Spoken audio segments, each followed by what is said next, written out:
我和我老公被老师找家长了，因为我女儿在澳大，这个来自铁岭的奇女子，在伦敦他们小学组织的某自然科学博物馆的观展之旅中，说要把墙上的远古生物烤了。这个博物馆馆长是一个白发苍苍的胖乎乎的伦敦老太太，形象上懂行的人应该知道，也算是一个抽巴了的老雪人吧。一边解说着墙上来自远古的长得有点像章鱼的海洋生物复原图，一边问可爱的小朋友们，如果这个远古的精灵能重新回到地球上来，你会做什么？在其他小朋友给出我想和他进入深海玩耍，我想把他邀请到家中做小伙伴这种庸俗的回答之后，我女儿当着众人的面给出了一个镇馆之解，我想给他烤了。听到这个回答，这博物馆老雪人差点没让我姑娘吓化了，就 Oh my dear Lord， 这实在是有点不合时宜呢，我的小 darling。完旁边有可爱的小卢卡斯，还挺好奇，问我女儿你啥意思 ？barbecue 啊？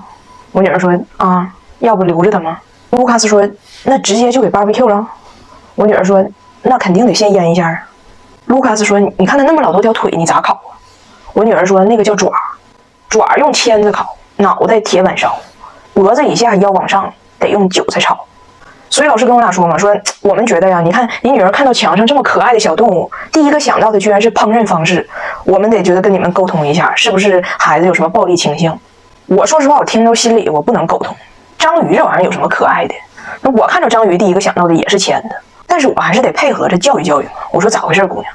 我女儿说，我老婆我姥爷在铁岭就这么点菜的，一墙全是菜，冲墙就是点。我一听我立马懂我女儿了，这个不能怪孩子。东北的很多饭店菜牌的确在墙上，比如你在缸里你挑只王八，然后你就看墙，你选择一个烹饪方式，你是蒸啊还是炸，好像没有炸王八的哈。所以我女儿属于思乡心切，就去博物馆看着一墙海洋生物复原图，当菜牌了。这是幸亏旁边没有什么鸽子、鹌鹑之类的，要是有，她肯定要给人掩埋了。所以我就跟老师解释，我说这个展墙嘛，的确有一定的乡愁的因素在，我们确实是朝墙点菜。老师说，但是你女儿不光是这一个事儿。前几天学校组织所有学前班的孩子一起去一个农场，然后就有一个环节，就是农场派出几个刚出生的鸡宝宝、鸭宝宝和鹅宝宝，让孩子们都抱一会儿。结果我女儿太会煽动情绪了，整出一群马仔。这个 Tiger Wolf Language 在英国西海岸出圈的。那天我女儿抱只鹅，卢卡斯抱只鸡，伊莎贝拉抱个鸭子。回去之后写作文，你想对你抱着的动物说什么？这仨人写的都是我想给它烤了。就是伦敦考试收俩学徒等于，然后当时我们正在视频呢嘛，我说这个就肯定不对了啊，我得纠正你一下。然后我旁边坐着我爸，就冲着墙点菜那孩子他姥爷，他姥爷直接就替我纠正了，翟耀达你这不对啊你，这里边就鸭子能烤，大鹅那玩意儿不得炖吗？彩玲，干嘛呢？这见王蒙吗？你见王蒙紧张吗？我紧什么张呢？咱说咱也是咱讲话呢，见过世面。冬奥嘛，不冬奥也是我也要上冬奥大项，就上去就属于摘金那种的。就冬眠嘛，我要上冬奥大项，冬眠也是有技术的，上去就是不醒嘛，属于未眠。我在冬眠这个领域属于就是哈喇能给自己呛死的那种，就是那种也挺厉害。我第一次接触滑雪是一种什么偶然的机会呢？就有一次我在一雪坡上，完我长得小嘛还矮，让我姥爷给我装戳子里了，一脚给踹下去了，抱着试试看的心理，属于单板。他是属于他一见冰他就来劲儿，那属于冰嗨吧。我不需要物料，我属于就是不用冰。汗嗨，走，就是哎呀，你这瞅你紧张的手都直嘚瑟，不就王蒙吗？哎呀妈，走，会，淡定一点。哎呀，我的妈呀，真是王老师在哪？哎呀，就是你好，我也不行了，没行，这我就有点冲水，没事啊。紧什么张呢？咱说咱也是咱讲话呢，见过世面。哎，你们知道不？昨天晚上人家来了一个澳大利亚人，把我妈给骂了。你说我妈多难，好不容易1年多没有加拿大人惹过她了，这不又来个澳大利亚的狂徒？咋回事呢？这个人叫汤姆，是我一个好朋友的对象。就我首先来跟大家科普一句东北话啊，在东北有个词儿叫上食，它是形容这个动物家畜，主要呢是形容猪。进来特别能吃饲料，哎，所以这个最近长膘就会特别快，然后就可以多卖肉，这种就是欣欣向荣的猪景象就叫上食。然后我妈呢这2年头发有点变白，就觉得自己不好看，老想染头。染头呢她还老过敏，那家挠的就肚脐眼都快挠成活扣了。我就说你别染了，我就不让他染。完他就觉得不好看，就老想戴假发。所以这汤姆来之前呢，我就给他发信息，我说一会儿啊，你劝劝我妈，我们劝他不听，你以一个就是个国际审美的角度，就告诉他你的白发不是丑，是非常 international。你就告诉他好看，好看，真好看，不就是头发不再黑了吗？那你说我们国家的人人生曾有几度黑呢？那都不活了吗？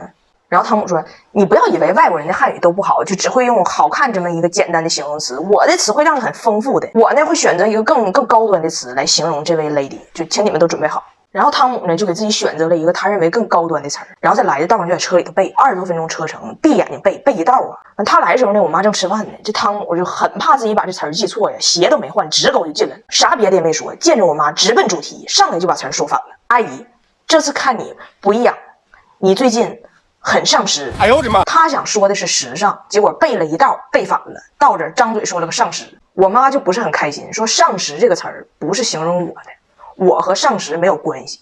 汤姆说，上时说的就是你，你就是嘴上时，嘴上时。我妈就问我，这汤姆怎么比你家那个更虎呢？但是还得稳住火，就说你大不了就说我能吃，说我胖呗。那身材这变化，人老了都这样，你老了你也变。那汤姆和大胖媳妇有一点像，就是虽然虎，但是很要强。拿起酒杯还敬了我妈一杯酒。不，阿姨，只有你越老越上时。然后我就偷摸跟汤姆说，我说你呀说反了，赶紧改过来。他说真的吗？我认为没有问题。我说反了，你听我的，调过来说。汤姆说啊，那好吧，那重新来。阿姨，你和我们不一样，只有你越上时越老。阿姨，你真的是越上时越老。来，干杯！汤姆说完很开心，问我是不是劝解的特别好，来让我们一起坐下来用餐吧。我妈说你上一边去，我不光上时，我还护食呢。我吧录抖音1年多了，从来没蹭过任何娱乐圈的热点。倒不是我有多高尚，我主要是不咋看娱乐新闻，分不清谁是谁。我比较喜欢看相扑。但是我今天确实想唠唠。首先昨天能有10来个我在海外认识的留学生朋友问我到底是咋回事，我哪知道是咋回事啊？他也没找我。再说你们认为我是有多火呀？我要是真知道咋回事，我朋友圈里还能有你吗？你要想再找我，你都得先告我，要不我能搭理你吗？但是我昨天确实一直在琢磨一个事儿，就是我应该咋教育我这俩孩子，就是一儿一女，让他们不成为这类世界里边的角色呢？我呢挺幸运，我一个不好看的人生的这俩孩子算是基因突变，再加上他俩是混血嘛，就他爸的基因就挺有劲，所以就很多人夸他们好看。我儿子出生的时候，我最好的朋友跟我说，张彩玲就你生出了个这老大眼睛的儿子，你是不是有点臭不要脸？所以说实话，有时候我都嫉妒他俩。你生下来别人就爱瞅，这种人生该是多幸福啊！我小时候有头有脸，嘴干裂，还有头皮屑。就我当时那个长相还有头皮屑，就相当于一个对眼的吉娃娃，还口臭，活着都费劲，不好活。但是你仔细想想这种种社会事件，你发现其实资本就像《甄嬛传》里的4郎，他宠幸任何人的原因其实都是婉婉泪情，害了多少人。其实这个世界给不好看的人多大的坎儿去迈，就给好看的人多大的坑去踩。好看本身不是问题，但是太知道自己好看这个事儿和太知道自己不好看受的毒害是一样的。不一样的是，在年轻的时候被说好看的人人生铺满了诱惑，被说不好看的人人生被铺满了障碍。但是障碍跟诱惑比，对人性的挑战更小。很多人能跨过障碍，很少人能禁住诱惑。尤其是在人年轻的时候，就跟开车似的，一上道因为车好看，就老有捷径给他开道，不是啥好事儿。捷径有时候也可能走丢，道黑还费车灯，你就走正常道，其实也耽误不了你多长时间，还省油。就如此单一的社会审美，如此就是颜值即王道的小龙卷风，被套进去的全是受害者，男女都一样，因为他卷卷都给你甩出来。区别就是你啥时候发现自己被利用了而已。古话说得好嘛，铁打的营盘流水的兵，好看的人没断过，分也分不清。而那些没有颜值上绝对优势的人，你在天上被卷的，人在地上种地的，你被甩出来的时候，人家基本都完成人格自洽了。所以我就在想，我希望我作为妈能好好引导一下孩子，也别像我小时候那自卑，但是也别因为自己眼睛大长得白就觉得自己咋地。再说审美这玩意儿天天变，说不定他俩长大了就流行女生1.2米，络腮胡，然后不长眉毛的。而且他爸那么有劲的基因搁那摆着呢，27根头，他俩好不好看的，说不定哪天就秃了呢。